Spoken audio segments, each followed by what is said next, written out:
கடந்த நாட்களில் நீயோ கடன் கொடுப்பாய், நீயோ கடன் வாங்காது இருப்பாய் என்ற ஒரு செய்தியை நான் பதிவிட்டு இருந்தேன், யூடியூப் மூலியமாக, ஃபேஸ்புக் மூலியமாக.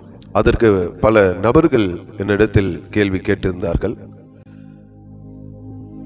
இல்லாதவன் என்ன செய்வான் என்று ஒரு நபர் கேட்டிருந்தார். மற்றொரு நபர் வேதத்தில் ஆதாரம் இருக்கிறதா என்று கேட்டிருந்தார், கேள்வி கேட்டிருந்தார்கள். அப்படிப்பட்ட நபர்களுக்கு நான் சொல்ல விரும்புவது, கர்த்தருடைய வார்த்தையே நீங்க நம்பல,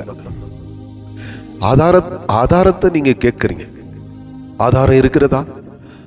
யூதர்கள் அதை தான் இயேசுவின் இடத்துல கேட்டார்கள், எங்களுக்கு அடையாளத்தை காண்பியும். அடையாளம் கேட்கிற கிறிஸ்தவர்களுக்கு நான் எச்சரிக்கப்படுத்துறேன், கர்த்தருடைய தீர்க்கதரிசியாக அடையாளத்தை தேட வேண்டாம். தேவனுடைய வார்த்தை விசுவாசிங்கள். தோமா போல இருக்க வேண்டாம். தோமா கண்டால் தான் நான் விசுவாசிப்பேன். கண்டு விசுவாசிக்கிறவனை விட காணாமல் விசுவாசிக்கிறவன் தான் பாக்கியவான் என்று இயேசு சொன்னார். அடையாளம் காட்டுங்கள், ஆதாரத்தை காட்டுங்கள். உபாகமம் 28:12 என்ன சொல்கிறது? நீயோ அநேக ஜாதிகளுக்கு கடன் கொடுப்பாய், நீயோ கடன் வாங்காதிருப்பாய் என்று சொல்லி இருக்கிறாரு. ரோமர் 13:8 என்ன சொல்கிறார்? அன்பு என்ற கடன் இல்லாமல் மற்ற ஒன்றில் கடன் படாதிருங்கள் என்று பவுல் சொல்கிறாரு. மற்ற ஒன்றில் கடன் படக்கூடாது. நாம் கிறிஸ்துவை ஏற்றுக்கொண்ட பிறகு நாம் கடன் வாங்கக்கூடியவர்களாக இருக்கக்கூடாது. கடன் வாங்குகிறவர்கள் யார் என்றால், நான் சொல்கிறேன், தேவனுடைய வார்த்தையை நம்பாதவர்கள், தேவனுடைய வசனத்தை ஏற்றுக்கொள்ளாதவர்கள். இயேசு கிறிஸ்துவின் வசனத்தை ஏற்றுக்கொள்ளவர்கள் தான் இயேசு கிறிஸ்துவுக்கு சொந்தமானவர்கள். வசனத்திற்கு எதிராக செயல்படுகிறவர்கள் இயேசு கிறிஸ்துவுக்கு சொந்தமானவர்கள் அல்ல.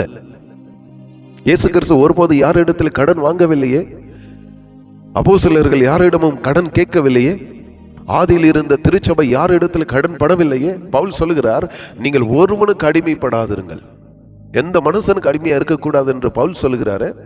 கடன் கொடுத்தவனுக்கு கடன் வாங்கினவன் அடிமை. வேதத்தை நன்றாக படிங்க, நீதிமொழிகள் படிங்கள், சங்கீதக்காரனை படிங்க. பழைய ஏற்பாடுல எல்லாம் சொல்லி இருக்கிறத பாருங்க. இயேசு பழைய ஏற்பாடை நிகாரிக்கல, பழைய ஏற்பாடை நிறைவேற்றதான் வந்தார். கடன் வாங்கினவன் கடன் கொடுத்தவனுக்கு அடிமை. நீங்க ஒரு 2 வீலர் வாங்குகிறீர்கள், 2 டியூ கட்டாம போய்விட்டால் அந்த வண்டி யாருக்கு சொந்தம்? கொண்டு சென்று விடுவான். அது உங்களுக்கு சொந்தம் அல்ல. அதெல்லாம் கிறிஸ்துவ வாழ்க்கை. நெவர். அப்படி வாங்கி தான் நான் 1.5 கோடி என் தலை மீது வைத்துக் கொண்டேன் கடனை. ஆண்டவர் சொன்னார், கடன் வாங்காத என்று பலமுறை ஆவியானவர் சொன்னார். நான் அவருக்கு கீழ்ப்படியாமல் பயந்து கடன் வாங்கிட்டேன் 1.5 கோடி. இப்ப என்னாச்சு? இருந்த வீடும் போச்சு, நிலம் போச்சு, எல்லாம் வித்து கடனை கொடுத்து விட்டேன். இன்னும் கொஞ்சம் இருக்கு, இல்லைன்னு நான் சொல்லல. இன்னும் 7 லட்சம் ரூபாய் இருக்கு கடன், இல்லைன்னு நான் சொல்லவில்லை. கடனில் அடிமையில இருந்து நான் வெளியே வந்திருக்கிறேன். அதனுடைய கஷ்டம் எனக்கு தெரியும், அதனுடைய பாடுகள் எனக்கு தெரியும். அந்த கடன் பிரச்சனையினால என் குடும்பத்தவே நான் விட்டு 5 வருஷம் தலைமறைவா இருந்தேன். 2009 இருந்து 2015 வரைக்கும் நான் தலைமறைவா இருந்தேன். இரவில திருட்டுத்தனமா சென்று விடுவேன். கடன்காரர்கள் வந்து என்னை பிடித்துக் கொள்வார்கள் என்று. கடன் வாங்கக்கூடாது என்று ஆதாரம் இருக்கா? பணம் இல்லாதவன் என்ன செய்வான்? பணம் இல்லாதவன் யார் இடத்துல கேட்கணும்? கர்த்தர் இடத்துல கேளையா. ஏசாயா 55 வாசி.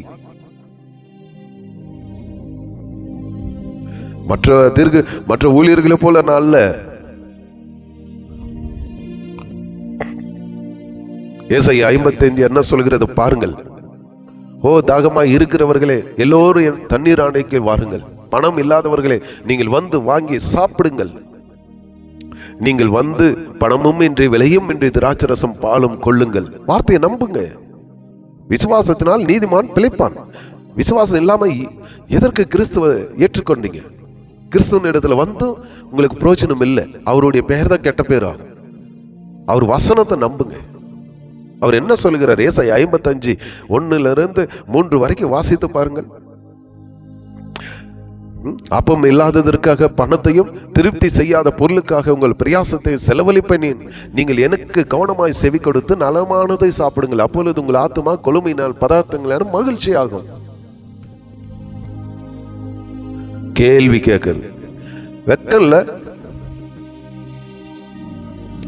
ஊழியர்களை பார்த்து கேள்வி கேட்கறீங்களே, உங்களுக்கு கொஞ்சமா அது பயம் இல்ல? ஊழியர்கள் யார்? உங்க வேலை ஆட்களா?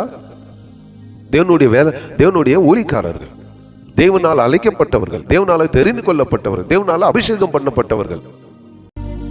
யாருக்கும் பயந்து ஊழியம் செய்யல இந்த ஊழியக்காரர். கர்த்தரை அழைத்து இருக்கிறார், அவர் எனக்கு அதிகாரத்தை கொடுத்திருக்கிறார். நீங்கள் ஏற்றுக்கொள்ளுங்கள், ஏற்றுக்கொள்ளாமல் போங்கள், அதை பத்தி எனக்கு கவலையே கிடையாது. வார்த்தை அவருடையது. இந்த வார்த்தை நீ அவமதிப்பதோ ஏற்றுக்கொள்வதோ அது உன்னுடைய விருப்பம். 1 தெசலோனிக்கேயர் 5ஆம் அதிகாரத்தை போய் படிங்கள். எல்லாத்தையும் சோதித்து பார்த்து நலமானதை பிடித்துக்கொள்.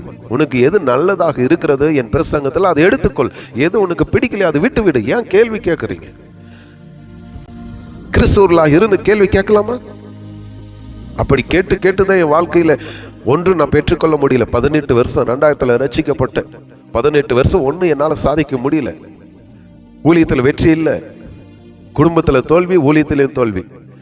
எப்போ ஆவியானவர் எனக்கு அதெல்லாம் பாவம் என்று உணர்த்தி மனம் திரும்ப வைத்தாரோ அப்பதான் என் ஊழியம் சக்சஸ்ஃபுல்லா மாறினது.